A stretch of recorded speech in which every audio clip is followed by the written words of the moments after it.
የተቀባበለ ሽጉጥ ደግሞ ቃታው ከተሳበ ምንድነው ይተኮሳል ማለት ነው። ስለዚህ እኔ አሁን ከሽጉጥ ውስጥ የወጣች ጥይት ነኝ ማለት ነው። እቺ ጥይት ማላይ ልታርፍ እንደምትችል ማንን ልትጎዳ እንደምትችል አላውቅም። ልላችሁ የምፈልገው ነገር ምንድነው በዚች ጥይት እንዳትጎዱ ከፈለጋችሁ ከፊት ለፊት ዞር በሉ። አቡ አዳምጪ ባላ አው ወሬ በአፊና ተከፈች አክብሪን ካሁን በኋላ ማለት ነው። ለምንድን ነው በቃ ጭራሽ ገባኝ ነገር አንድ ነገር ልንገርህ ማለት ነው። ለሰው ህይወት አንድ ሰው ግዴታ ማወቅ የለበትም። ለምሳሌ ለሰው የምናገረው የሚመለከተው ነው። ገብቶሃል አይደለ? አንተ ላውላህ የምችለው የሚመለከተን እንጂ የማይመለከተን አልናገርም። ምክንያቱም እኔ ፕራይቬት የሚባል ይወጣል የግል ህይወቴ። ስለዚህ ሁሉን ነገር ደግሞ ለሰው አልናገርም። ለምሳሌ አንተ ስለኔ የምታውቀው የነገርኩህ ነው አይደለ? ያልነገርኩህ ደግሞ ሊኖር ይችላል። ሁሉን ለአንተ አውጥቼ አልናገርም። እኔ እንኳን ለአንተ ለማንም ለቤተሰቦችም አልናገርም። እኔ ሁሉ ልናገር የምችለው ለፈጣሪ ብቻ ነው። ይሄ ደግሞ አንተ ደግሞ ምንም አይደለም። የሰው ልጅ ደግሞ ሁሉን ነገር አውጥተህ ስትነግረው ይጎዳሃል እንጂ አይጠቅምክም። በእርግጥ ትጎዳኛለህ እያልኩ አይደለም፣ ግን አንዳንድ ጊዜ በመዋታችን ውስጥ ላይ መጎዳትና ስደት ይኖራል። ዝም በማለታችን ደግሞ ጥሩ ነገር ሊመጣ ይችላል። በቃ ጊዜው መጣ ነጥዬ የምናገር የለብኝም። አሁን ምሳሌ ይህን ቪዲዮ ከመለቀቅ በፊት አሙ ከኢሳም ፍቅር እኮ ይዞኛል እና ይህን ቪዲዮ ልፖስት ነው። እሺ አፖስች ብትለኝ ስኔ መፖስት አቆማለሁ? አላቆምም። ምክንያቱም የኔ ነው፣ በቃ ይሄ የኔ ህይወት ነው፣ አይመለከትም ማለት እኔ ደግሞ እሱ በህይወታቸው የገባሽው አንቺ ነሽ። ፈጣሪ ሲለመንሻል እንዴ ምናምን ብዬ ያልኩበት ቀን ነበር። ዛሬ ደግሞ እንግዲህ እንደምታዩት ፈኪ አላህ ለኔ ያዞልኝ ነው እስከዛሬ ስጠብቀ የነበረው ስመኘው የነበረ ማለት ያንቺ እንደሚሆን በምን እርግጠኛ ነሽ?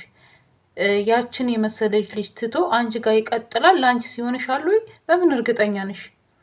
ሰላም ጤና ይስጥልኝ። ውድና የተከበራችሁ የብዙሃን ቻናል ቤተሰቦች እንዴት አላችሁ? ነው ያለው። እግዚአብሔር ይመስገን ሁሉ ሰላም ነው። እናንተም ባላችሁበት ሰላማችሁ ብዝት ትርፍ ይበል እያልኩ ላይክ ሰብስክራይብ እያደረጋችሁ አበረታቱኝ። ዛሬ ደግሞ አንዳንድ ምክሮች ማለት ነው። አንዳንዴ የምናስበውን የምናገረውን ነገር ብናቅ፣ የምናስበውን የምናልመውን ነገር ብናቅ ብዬ ማለት ነው። እንግዲህ በፈኪ ነው የመጣሁት እና እንዳያችሁት መግቢያችን ላይ እና ውድ ቤተሰቦቼ ማለት ነው።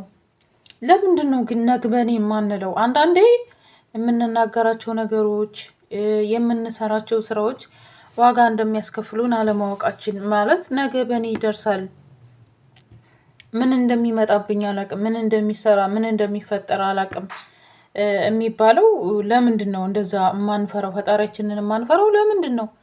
በጣም ይገርመኛል። ማለት ስመኘ የነበረ ትዳር እያሉ ራሱ ልገባልና አይሆንም የሰው ትዳር ብያላ እንደገባሽ ነው እኮ የሚቆጠረው። እንኳንም ተፈቱ አላህ ለኔ ብሎልኝ ነው አላህ እንትን ብሎልኝ ነው አይባልም። ማለት አሁን እቺ ልጅ እኮ በውስጧ ግንኙነት የላችሁም እንጂ ቢኖራችሁ እንደዚህ ኖረዋል ወይ ምናምን እሺ አትወደጁ አሉልም፣ ግን አላህ ለኔ ብሎ ነው ስለተፋቱም ደስ ብሎኛል አይባልም። ደግሞ ማለት ነው እኛ ሴቶች በነገራችን ላይ ማለት ነው አህሙ ላንቺ አህሙ ይወድሻል። ሴት ልጅ እንደውም መውደድ ያለባት ምለው የሚወዳትና የሚያፈቅራትን ልጅ ነው እንጂ እሷ ወደው ከተከተለው ከሄዱ መጨረሻው አያምርም። እውነቴን ልንገራችሁ መጨረሻ ላይ ትረገጣላችሁ። መጨረሻ ላይ እናንተ ወዳችሁ ስትሄዱ ትረገጣላችሁ። እውነቱን ትነግራችሁ ማለት ነው።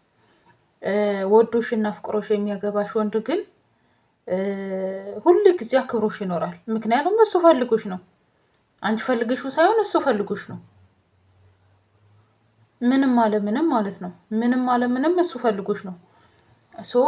ፈኪ ወደ ራስሽ ብትመለሽ እኔ አትወደጂው አለም አታፍቅሪው አለም ባሳለፍሽው ነገር ለወቅስሽ አይደለም፣ ግን የሚባልና የማይባል ነገር ብንለይ ማለቴ እንኳንም ተፋቶ አይባልም። እንደገና ደግሞ ስጠብቀ የነበረ ነው ማለት ሰው እንዴት ነው ባለትዳር ሆኖ አንድ ሰው ባለትዳር እየሆነ እያወቀው የዛን ትዳር ያለውን ሰው የምናስበው ለህሊናችን ራሱ አይቆረቁረንም? በጣም ነውር ነው። የምሬ ነው። በጣም ነውር ነው የምላችሁ። እና ሌላው ምንም ብትሉ አህሙ ይወድሻል። አህሙ ጋር ዛሬ ላይ እንትን ማለቱ ነው። አብራችሁ ታድጋላችሁ። አንቺም ልጅ ነሽ፣ እሱም ልጅ ነው። እኔ አይሰምም ያንስብሻል ወይ ይበዛብሻል ወይ አይደለም፣ ግን እሱ ባለትዳር ነበረ። እሰይ የሚባለው ነገር በጣም አናዶኛል።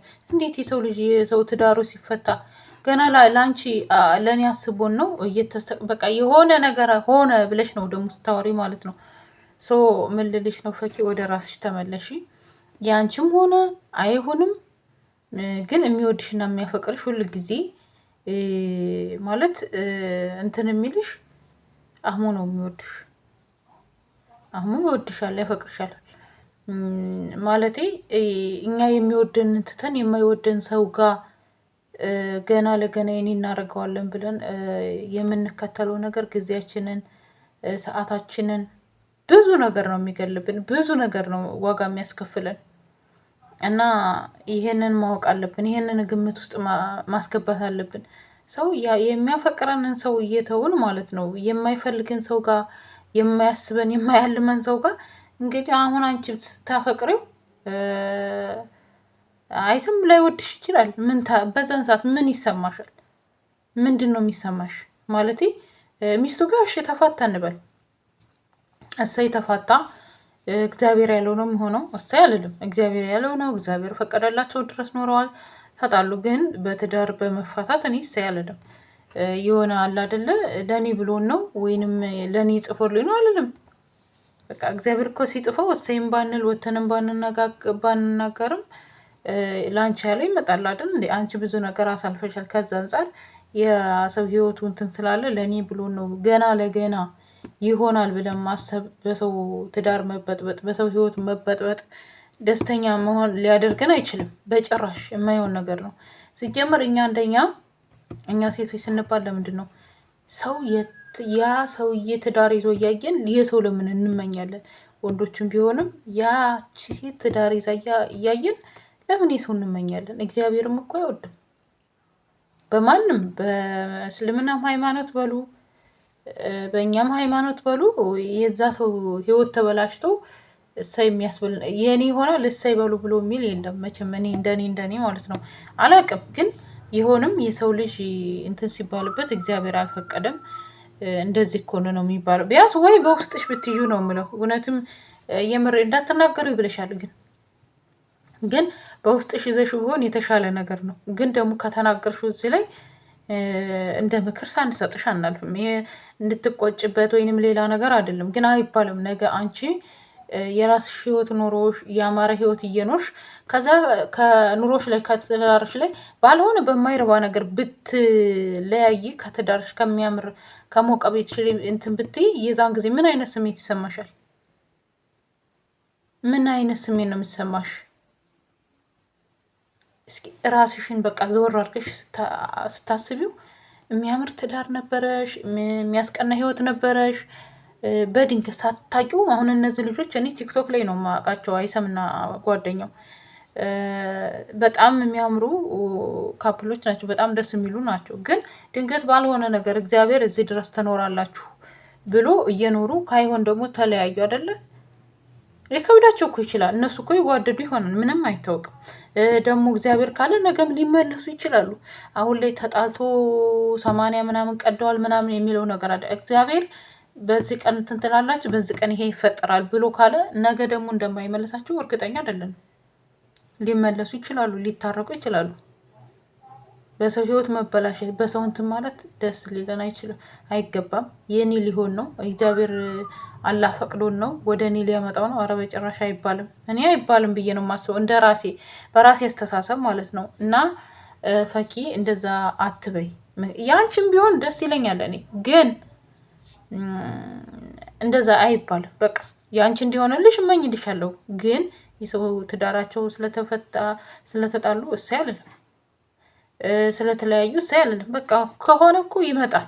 ዝም ብለሽ አመቀሽ ይዘሽ ቢሆን ጥሩ ነበር ነው የምለው። ለማንኛውም ግን ባለትዳር ወንዶችንና ባለትዳር ሴቶችን አትመልከቱ ነው የምለው። ምክንያቱም የራሳቸው የሆነ ነገር የተቀመጠ ስላለ እነሱን ፈልጉ ነው የምለው። ለእናንተ እኮ ለማንኛችንም እኮ እያንዳንዳችን ይጻፈልናል። የሰውን ባንመለከት የሌላን ሰው የኔ ይሆናል ብለን ባንጠብቅም እግዚአብሔር ለእያንዳንዳችን የጻፈልን አለ።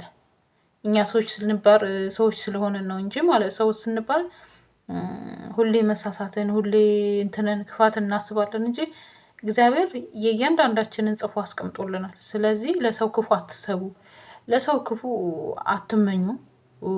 ነው ምለው እኔ በተለይ እኔ አይሰም ልጅ ይውለድ አይውለድ አላየሁም እንጂ ልጅ ቢወልዱ እነዚህ ሰዎች ነገ ጠዋት ይገናኛሉ። ግን ይውለዱም አይውለዱም ተፋቅረው ተዋደው አንዲትም ቀን አብራችሁ አንድ ጣሪያ ስራ አብራችሁ ታደራችሁ የዛ ሰው መለየት ሊያስደስተን አይገባም። የሰው መለየት የሚያስደስተው ሰይጣን ነው። በቃ የሰው ልጅ ህይወቱ ተበላሽቶ ህይወቱ እንትን ብሎ የሰው ልጅ ሊደሰት አይችልም። እንዴት ነው ያ ሰው ስለተጣላ ደስ የሚል? ለእኔ የኔ ይሆናል ብዬ እኔ ደስ አይለኝም። ይቅርታ አድርጉልኝ። ነገስ እኔ ላይ ደርሶ ያ እነሱ አሁን ተለያዩ። አሁን እሷን ብሎ ወድሃሉ ብለው እሷን ቢያፈቅራት ቢወዳት ቢመጣ ፈኪን አብሮ እየኖሩ እያለ ድንገት አጋጣሚ ነገር የሆነ ነገር ተፈጥሮ ተጣሉ እንባል አይከፋትም? ይከፋታል። ለምን? እና ውድ ቤተሰቦቼ የዛሬ ምክር ይሄን ይመስላኛል። የራሳችሁ የሆነን ነገር ብቻ ተመኙ፣ የሰው አትመኙ ነው የምለው። በተረፈ ወዳችኋለሁ። ላይክ ሰብስክራይብ እያረጋችሁ አበረታቱኝ። በቃ እኔንም የመዳም ቅመም ነው ያበረታቱኝ፣ ፌመስ አድርጉኝ ነው የምለው። ወዳችኋለሁ። ሀገራችን ኢትዮጵያ ሰላም ያደርግልን። ዞሮ መግቢያችንን በስደት ያለነውን እግዚአብሔር አምላክ ይጎብኝን ነው የምለው። ሁላችሁንም ሰላማችሁ ብዝት ይበል። ወዳችኋለሁ።